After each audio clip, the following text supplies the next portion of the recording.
근심 없이 사는 사람 있을까요? 근심 없이 사는 사람은 아마 없을 겁니다. 있으면 있어서 걱정이 되고 없으면 없다고 걱정이 되고, 이 세상에 근심 없이 사는 사람은 아마 전무할 거라고 생각이 돼요. 또 살면서 전혀 생각지도 않은 그런 여러 가지 난제나 문제로 인해서 근심이 생기게 되는 것이 우리 일상입니다. 근심이란 말을 의학적으로는 스트레스라고 그러죠. 그 스트레스가 우리 인체에 그렇게 해가 된대요. 그래서 스트레스를 받게 되면 몸 안에 있는 면역 기능이 무너진답니다. 심각한 스트레스로 인하여 몸의 면역 체계가 무너져서 무슨 몸에 안 좋은 여러 가지 것들이 침투할 때 면역 체계가 건강한 사람은 다 이겨낼 수가 있고, 몸 안에서 계속 발생되는 암 세포도 다 이겨내고 밖으로 내쫓는데, 면역 체계가 무너져 버리면 그러면 병이 올 때 이겨낼 수가 없어서 사람이 많이 병이 걸린다고 합니다. 우리는 외적으로 다가오는 무슨 상해나 큰 상처를 입거나 이런 것만 우리가 만나는 게 아니고, 정신적인 스트레스의 근심이 우리에게 많은 해가 되는 것을 의학자들이 말하고 있고, 정신분석학자들도 근심이 주는 해악에 대해서 여러 가지로 말씀하고 있는 것을 우리가 알고 있습니다. 근데 오늘 성경은 근심에 두 가지가 있다는 겁니다. 무익하고 해가 되는 근심이 있다는 겁니다. 세상 근심은 결국 사망에 이르게 되는, 하나도 본인에게 유익도 안 되고 나중에는 그것이 그렇게 발전해 가다가 결국 사망에 이르게 되는 무익한 그리고 해로운 근심이 있다. 그리고 오늘 또 하나 유익한 근심이 있다는 겁니다. 하나님의 뜻대로 하는 근심이 있대요.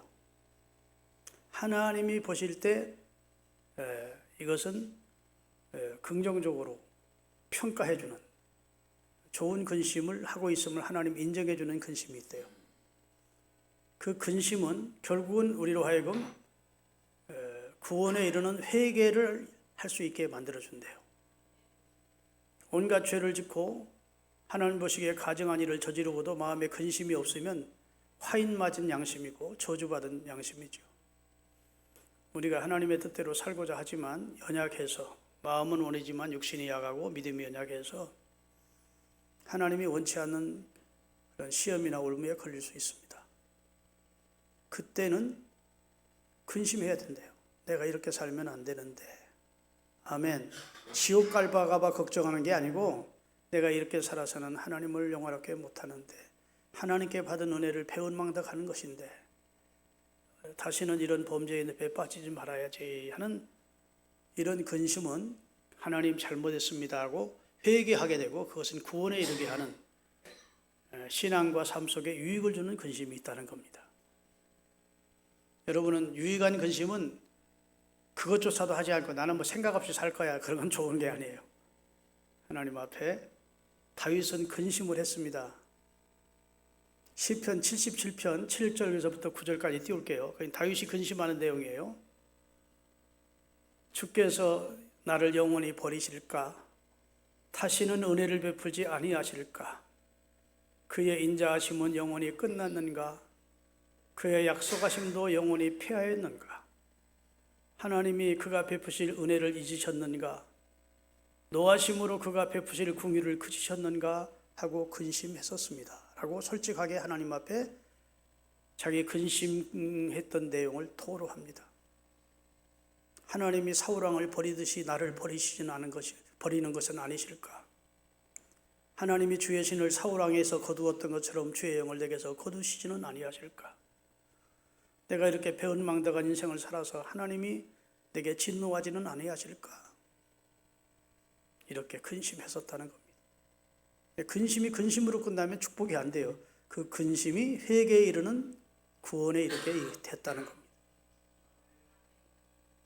다 아멘 할 때까지 기다려요.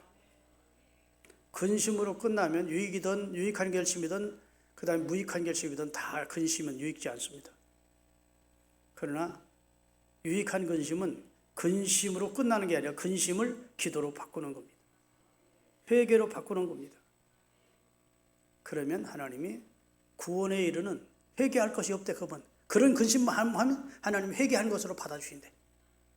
꼭 눈물 흘리고 막 콧물 흘리고 막 애걸복걸하면서 하나님 잘못했다 이런만 회개가 아니고, 내가 하나님 뜻대로 살지 못한 것을 근심하면 그것이 회개할 것이 없는 구원에 이르는 그런 것으로 하나님이 여겨주신대. 그 마음을 여엽게 여겨주신대. 기쁘게 받아주시겠다 말씀을 하고 계신 겁니다.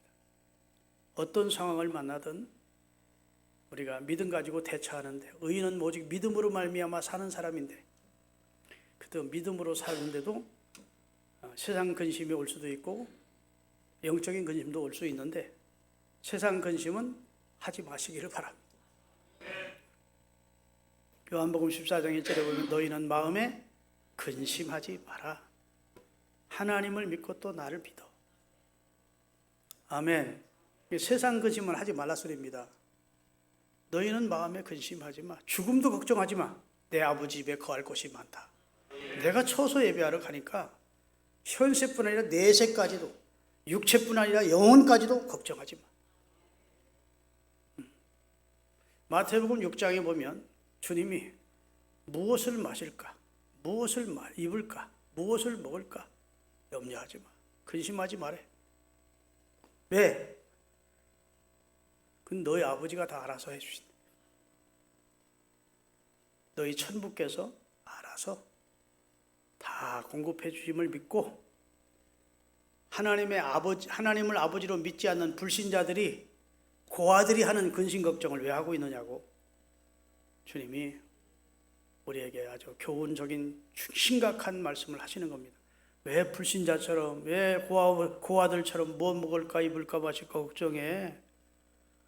너희 하늘에 계신 너희 아버지 천부께서 다 아신다. 아멘.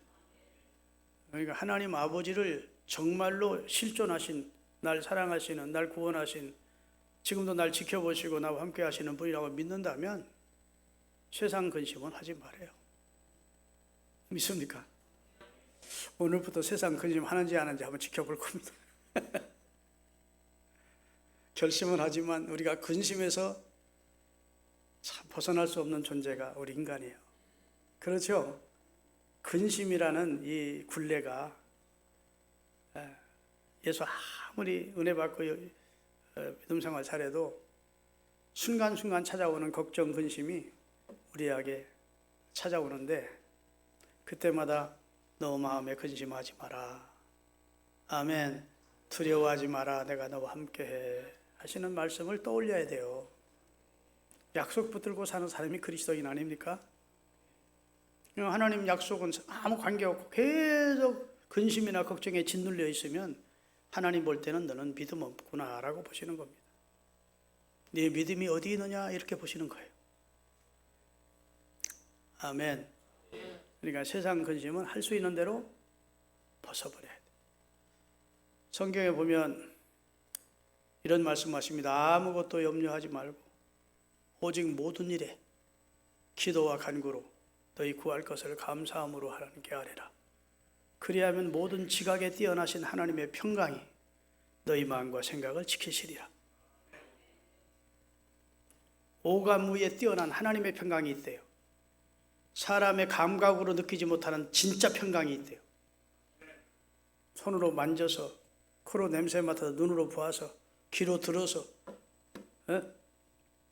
냄새를 통해서 느끼는 이 오감 말고 지각에 뛰어난 하나님의 평강이 있대요. 근심 모든 걱정을 하나님께 기도로 맡기면 하나님의 평강이 우리를 주장한대요. 여러분, 부활하신 예수님이 두려움에 떨고 있는 제자들이, 문 걸어놓고 공포에 질려있던 제자들이 있는 자리에 나타났어요. 얼마나 하실 말씀이 많았겠어요. 아이고 3일 동안 잘 있었냐? 뭐 이렇게도 말씀하실 수 있고, 야, 너 나 어떻게 모른다고 3번이나 부인할 수 있냐? 뭐 이렇게 부를 수도 있고, 너희들 내 제자라더니 말이야, 거죽 담요 다 벼서 제끼고 도망갔잖아, 이놈들아. 뭐 이런 말씀을 할 수도 있고 할 거예요. 근데 하나 그런 건 묻지도 않으십니다. 아무 일이 없었던 듯이 나타나셔서 문을 안으로 걸어 닫고 있는데 너희에게 평강이 있을지어다. 두려움을 가진 사람에게 필요한 건 평강임을 예수님이 아신 겁니다. 근심에 짓눌리는 사람에게 가장 필요한 것은 돈도 아니고 명예도 아니고 평강이라는 것을 예수님은 아신 겁니다. 평강이 있을지어다 하시고 숨을 내쉬며 성령을 받아라 하는 거예요. 오늘날도 주님이, 부활하신 주님이 이곳에 오신다면 여러분과 저에게 평강을 빌어주시고 성령 받아라 할 거예요. 예수 믿고 구원받으니까 나 믿고 구원받으라고 예수님이 2번 그런 건 강조할 필요가 없잖아. 이미 그 예수 믿고 구원받은 사람들이 모여서 예배하는 것이니까. 2가지를 꼭 선언해 주고 싶을 겁니다. 평강을 가지고 살아라. 아멘. 평강 가지고. 늘 초조해하고 불안해하고 두려워하고 그런 불신자처럼 살지 말고 마음에 흔들리지 않는 평강을 가지고 살아라. 내가 너에게 주는 평강은 세상에 주는 평강 같지 않대. 흔들리지 않는 평강을 주실 수 있는 분이 예수님이에요. 그분이 너희에게 평강이 있을지어다 하시고 2번째로 숨을 내쉬며 성령을 받아라. 성령 받아야 담대함이 오거든요. 성령 받아야 마귀나 죄악을 이길 수 있거든요. 여러분, 여하튼 세상 근심은 빠이빠이 하십시다. 네, 다 끝내시고 하나님이 기뻐하시는, 하나님이 회개한 것과 똑같이 여기시는 그런 근심은 하며 살자고요. 아멘. 가정을 위해 근심해야 돼요. 가정에 예수 믿지 않는 나의 자녀가 있는데 점점 주님에게서 멀어지는 자식이 있는데 근심을 하나도 안 한다? 그건 믿음의 부모의 할 도리가 아닙니다. 아멘. 예수 안 믿는 부모가 있는데 근심이 하나도 안 돼? 근심이 마땅히 돼야죠. 그런 근심은 회개할 것이 없는 구원에 이르는 근심이 된대요. 딸하고 같이 살던 한 아버지가 있었는데 딸이 그렇게 믿음이 좋았대요. 교회에 충성하고 시집 갔대요. 목사님이 그 아버지를 찾아가서 이제 딸도 시집 갖고 했으니까 아버님이 교회에 나오셔서 딸 자리에 앉으셔서 하나님께 예배드리세요. 그렇게 해야 천국 가십니다. 천국이요? 천국이 있습니까? 천국도 있고 지옥도 있지요. 그럴 리 없습니다. 목사님 아시다시피 우리 딸이 얼마나 효녀입니까? 진짜 천국이 있고 지옥이 있다면 예수님을 20년 가까이 믿은 아이가 나보고 천국이 있으니까 예수 믿으세요라는 말을 한마디도 안 했겠습니까? 그러더래. 참, 가족 구원 그냥 되는 게 아니에요. 아멘. 사랑하는 가족을 위해 영적인 근심을 할 수 있어야 돼요. 그리고 기도해야 돼요. 근심만 하면 끝나면 그건 믿음이 아니라고 했습니다. 근심을 기도로 바꿔야 돼요. 우리 부모님 구원해 주세요. 우리 자식들 믿음으로 성장하게 해주세요. 이렇게 봐. 교회를 위해 근심할 줄 알아야 됩니다. 왜 제가 설교를 이해하지 않고 기다릴까요? 아멘을 요구하는 거예요. 지금 동의를 하라고. 교회 위해 기도하십시오. 요즘 우리 이영직 장로님이요, 저 서울신학교회 장로님 때는 별로 그렇게 교회에 대한 애착이나 뭐 이런 목사님 이렇게 합시다 저렇게 합시다 이런 말씀을 잘 안 하시더니 요즘은 일주일에 한 번씩 목사님 와서 오시기도 하고 해서 목사님 빨리 100명 채워줘 이렇게 프로그램도 하고 뭐 이렇게 해서 빨리 교회가 부흥된다 막 조바심이 나신 거예요. 아, 교회를 사랑하는 마음을 가지고 계시고. 아멘. 교회에 어떻게든 관심 없는 것보다 교회를 위한 애착심과 사랑하는 마음이 하나님이 기뻐하시는 거예요. 교회 사랑이 주님 사랑입니다. 교회를 핍박하는 것이 주님을 핍박하는 겁니다. 사도 바울은 예수 믿기 전에 예수님 핍박한 적은 한 번도 없어요. 예수를 믿는 교회를 핍박했지. 그런데 예수님이 다메섹에서 그를 만나시면서 뭐라 하시죠? 네가 어찌하여 나를 핍박하느냐 그래요. 직접적으로 예수님을 핍박한 적이 없다고. 그런데 교회 핍박하는 것을 예수님은 자신을 핍박하는 것으로 말씀하십니다. 교회를 사랑하는 것은 주님을 사랑하는 것이고, 교회를 대적하는 것은 주님을 대적하는 것이고, 교회를 섬기는 것은 주님을 섬기는 것이고. 왜냐하면 교회는 예수님이 육체를 깨트려서 이 땅에 세우신 주님의 몸이십니다. 교회를 위해 기도할 수 있어야 돼요. 교회 부흥을 여기 바라지 않는 사람 하나도 없을 거예요. 그러나 여러분의 근심이, 그런 교회를 걱정하는 마음이 기도로 바뀌어졌어요. 우리 교회 부흥시켜달라고 여기 10가지 기도 제목이 있잖아요. 이걸 꼭 합심해서 기도해서 교회를 향한 우리 공동 기도 제목이 하나가 될 수 있게 되시기를 바랍니다. 그런데 교회를 위해서 지나친 염려를 하는 것은 하나님이 기뻐하지 않습니다.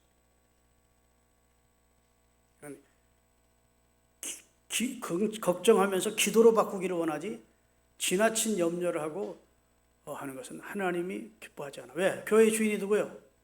주님이기 때문에 그렇습니다. 주님이 알아서 하실 것을 믿고 교회를 주님께 맡겨야 돼요.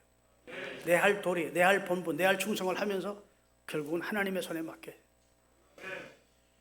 여러분, 다윗이 여호와의 복궤를 예루살렘 다윗성으로 옮기는 놀라운 일을 하다가 우마차에 실렸던 여호와의 복궤가 떨어지려고 하자 우사라는 젊은이가 떨어지지 못하게 하려고 복궤를 잡았다. 도덕적으로나 인간적으로 보면 그건 잘한 일입니다. 근데 하나님이 진노하셔서 그를 즉사시키십니다. 그 자리에서 심판해버려요. 그래서 다윗이 그곳 이름을 베레스 우사라고, 하나님이 심판을 받아 죽은 자리라고. 복궤가 떨어지려고 하면 하나님의 임재의 상징인데 떨어지려고 하면 떨어지지 못하게 받잡아 주는 게 당연한 인간의 도리 아닙니까? 성도의 도리고. 그런데 하나님은 너는 복궤를 잡을 자격이 없다는 거야. 너는 제사장이 아니야. 아멘. 너는 레위인도 아니야. 그가 잡자 그냥 그 자리에서 쳐버렸다. 나중에 하나님의 말씀을 다시 알게 된 다윗이 여호와의 복궤를 우마차에 실어 옮기질 않고 가장 경건하고 거룩한 제사장들의 어깨에 메고 성경에 옮기라고 했기 때문에 그렇게 옮길 때 그 여호와의 복궤가 다윗성으로 무사히 들어오게 됐고 다윗은 좋아서 막 춤을 덩실덩실 추게 된 겁니다. 우리가 너무 잡으려고, 내가 교회 총회 재판국에 있어 보니까 다 자기 잡으려다가 그래. 이거는 이 교회가 뭐 저쪽은 나쁜 편이고 이쪽은 좋은 편인데 우리가 잡아야지. 저쪽은 나쁜 놈들이고 사탄에게 잡힌 놈들이에요. 저쪽은 우리가 하나님에게 이러고 저쪽이 저 피고천 놈들이 도둑놈들이고 나쁜 놈들입니다. 이러다가 교회는 풍지박산되더라고. 주님이 주인이니까 주님께 맡기고, 교회에 대한 지나친 염려는 불신이에요. 왜? 주인이 주님이니까. 주님이 결국은 인도해 주실 걸 믿고 내 할 본분과 사명을 우리가 잘 감당해요. 따라합시다. 그리스도인은 나라를 위해서도 근심할 줄 알아야 돼. 근심으로 끝나면 안 되고 뭘로 바뀌어야 된다고요? 기도로 바뀌어야 돼요. 가이사의 것은 가이사에게, 하나님의 것은 하나님께 바치라 하면서 하나님은 하나님의 백성이 하나님의 백성으로의 도리도 하고 그 다음에 그 나라 백성으로서의 도리도 할 것을 명하고 있습니다. 그리고 로마서에도 보면 의정자들을 위해서 하나님 앞에 기도할 것을 강하고 있습니다. 그렇기 때문에 나라 걱정 많이 되죠. 지금 이렇게 싸우다가는 이거 뭐 내전이 일어날 것 같아. 총만 갖다 줘오면 막 내전이 일어날 것 같아. 그만큼 지금 우리나라가 갈등이 심합니다. 그래서 몇 사람만 모이기만 하면 그 나라 걱정을 하죠. 걱정으로 끝내지 마시고 기도로 승화시킵시다. 하나님, 우리나라 그래도 일제 36년 사이에서 지켜주셨고 6.25 때 그 풍전단항 왔을 때도 하나님 지켜주셨고 이제는 세계 선교 많이 하는 나라로 복 주셨고 하나님의 은혜를 배은망덕하지 않도록 이 나라를 붙들어 달라. 아멘.